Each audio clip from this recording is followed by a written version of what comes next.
Competitive ગેમિંગની દુનિયામાં અમુક જ એવા નામ હોય છે જે પોતાની છાપ છોડી શકે છે ઇતિહાસની અંદર. એમાંથી એક નામ છે જેના વિશે આપણે આજે ચર્ચા કરવાના છીએ, સ્કાઉટ.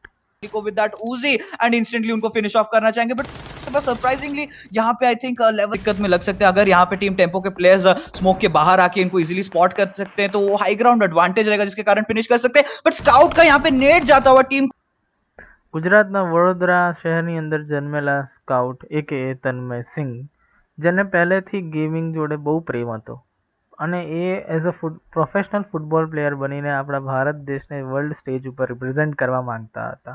બટ એક ઇન્જરીના લીધે એમને પોતાનું પ્રોફેશનલ ફૂટબોલના કરિયરને ટાટા ગુડ બાય કહેવું પડ્યું.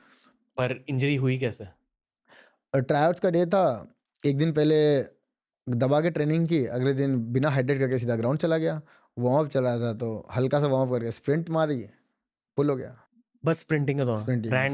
रैंडमली बॉडी पूरा मतलब ऐसा हो रखा था कि सूखा हुआ था बॉडी. बोलते ना गीले सूखे कपड़ों को आप मोड़ के रखो, कैसा रहता है, और मोड़ दो फटेगा ना, बस वही हुआ था. पानी रहता तो क्या रेजिस्टेंस हो जाती है, मसल भी वही होता है. Overworking injury, over overtraining injury. My God. અને જ્યારે એ નવરા પડી ગયા એ કરિયરમાંથી, ત્યાર પછી એ ત્યારે ગોતી રહ્યા હતા કે કંઈ બીજું શું કરી શકે છે.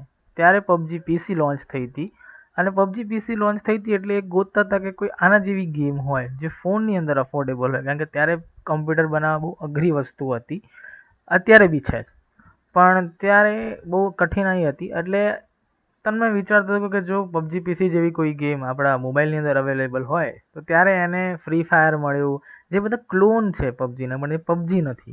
लकीली गेमिंग वर्कआउट कर लिया क्योंकि उसी दौरान पबजी पीसी लॉन्च हुआ था और हाँ, पॉकेट में इतने पैसे नहीं थे कि पीसी खरीद पाए, तो हम कैफ़े में खेलते थे और फ्री टाइम पे मैं बेड पे था तो ढूंढता था मैं कि मोबाइल में यार कोई गेम तो होगा यार ऐसा सेम पबजी टाइप का. पबजी सर्च मारता था और किस्मत से पबजी मोबाइल पे आ गई. મેં પહેલાં તો એમને પ્રેમ હતો ગેમિંગ જોડે એટલે એ ચાલુ કરી હતી રમવાની, પણ પછી એમને પ્રેમ પેશન બની ગયું, પેશન કરિયર બની ગયું અને એ એઝ અ પ્રોફેશનલ ગેમર તરીકે એ આગળ વધવા માંગતા હતા અને પ્રોફેશનલ ગેમર તરીકે ઇન્ડિયાને એ રિપ્રેઝેન્ટ કરવા માંગતા હતા ई स्पोर्ट्सની અંદર પબજી મોબાઈલના. ત્યારે સૌથી પહેલી વાર इनविटेशनल टूर्नामेंट थी थी PWSC, आई थिंक सो, मेरे को याद उतना, और उसमें हमारे इंडिया की तरफ से 2 टीम रिप्रेजेंट कर पाई थी हमें ग्रैंड फाइनल में, जो थी IND और दूसरी थी 8 बिट. जिस 8 बिट में तो आप जानते ही कौन थे, माफिया था, फिर थक भाई थे, वो सब थे, और IND में था स्काउट, क्योंकि he was one of I think founding members of IND,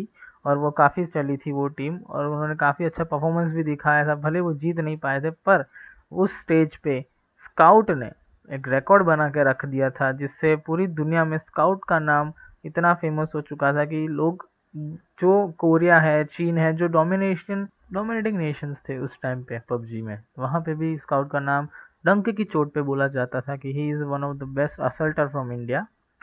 scout ने अपने exceptional aim, lightning fast reflexes और अच्छी गेम सेंस की वजह से हमारे इंडियन कम्युनिटी में बहुत जल्दी बहुत बड़ा नाम हो चुका था स्काउट. और इतनी मेहनत करने के बाद, इतने टूर्नामेंट्स, इतनी ऑर्ग चेंज करने के बाद સ્કાઉટ ઓઆરની અંદર જોઈન કરીને સ્કાઉટે પોતાની આખી ટીમને વર્લ્ડ સ્ટેજ, જે પબજી વર્લ્ડ ચેમ્પિયનશિપ હતી, ત્યાં એમને ચાન્સ મળ્યો હતો અને એક્સેપ્શનલ પરફોર્મન્સ કર્યો હતો. એમ છતાં પણ જ્યારે એ થોડાક પોઈન્ટથી એ લોકો સેકન્ડ નંબરે આવ્યા લાસ્ટ મેચની અંદર, એના ફેન્સ ઘણા ખુશ હતા કે India as a second number આવ્યો, બટ સ્કાઉટ પોતાનાથી ખુશ નહોતો, પોતાની પરફોર્મન્સથી ખુશ નહોતો, કારણ કે એને ખબર હતી કે એ નંબર 1 પ્લેસ લાવી શકતા હતા, એ ટ્રોફી ઇન્ડિયાને ફર્સ્ટ વર્લ્ડ ચેમ્પિયનશિપ લાવી શકતા હતા.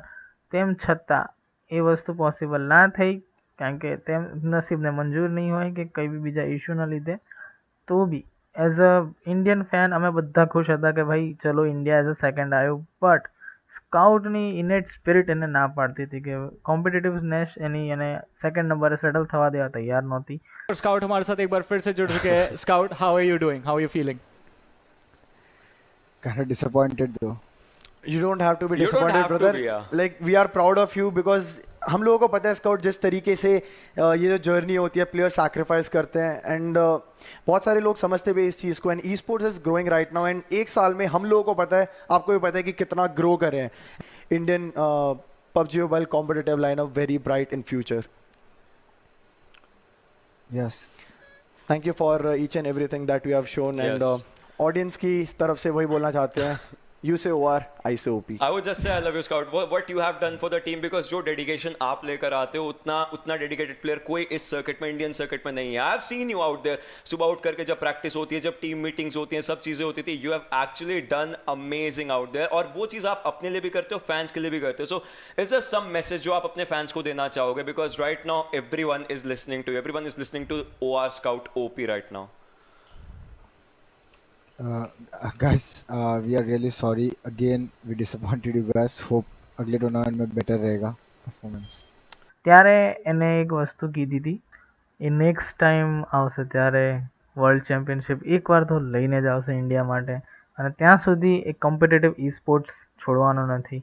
આ હતો સ્કાઉટ, આ છે સ્કાઉટ, અને સ્કાઉટ અત્યારે બી પોતાની ડિટર્મિનેશન અને ઇન્સેન ગેમિંગ સ્કિલ્સને ગ્રાઇન્ડ કરી રહ્યો છે. ઇવન આફ્ટર બેન થઈ ગઈ પબજી, BGMI બનીને પાછી આવી, તેમ છતાં લોકો હજી બી સ્કાઉટને એ રીતે જ પ્રેમ કરે છે. એના ફેન્સ એટલા જ હજી વધી જ રહ્યા છે, કારણ કે Scout over the years, Scout not as a person evolve થયો છે, પણ એનું નામ now inspire a lot of young people कि वो भी आए और ई स्पोर्ट्स ट्राई कर सकते हैं. ई स्पोर्ट्स जर्नी में है, gaming can be a viable option as a career.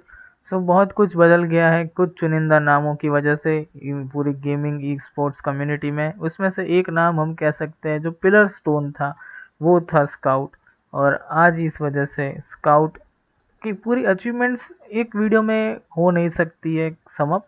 सो हम इसका पार्ट 2 भी लाएंगे. और तो भाई माफ़ कर देना अगर इसमें कुछ भूल चूक हो गई होगी, तो है थोड़ा देख लियो इक्का दुक्का, पर बाकी पूरा तो ये तो छोटा सा ट्रिब्यूट था स्काउट के लिए और स्काउट की जर्नी को, क्योंकि उसने जो हमें दिया है इस गेमिंग कम्युनिटी में, अगर वो नहीं होता आई थिंक सो तो कुछ अब कुछ और सीन होता गेमिंग कम्युनिटी का, क्योंकि तो स्काउट अभी जो स्काउट है वो वैसा था नहीं वैसे. बाकी बहुत कुछ बदला है. Scout as a personality change हुई है, बिहेवियर में काफ़ी बदलाव आया है. अगर तुम 2018 का स्काउट देखो और आज का स्काउट देखो तो तुम्हें लगेगा कि ये दोनों डिफरेंट पर्सन ही है. तो यही था हमारा आज का स्काउट पर वीडियो. अगर हो सकता है तो मैं पार्ट 2 भी लाऊंगा कुछ अच्छी फैक्ट्स और कुछ नई चीज़ लेके. तो अगर तुमको ये वीडियो थोड़ा सा भी पसंद आया तो यार लाइक शेयर सब्सक्राइब कर देना. और मैं मिलता हूँ आज की स्ट्रीम में. तब के लिए गुड बाय.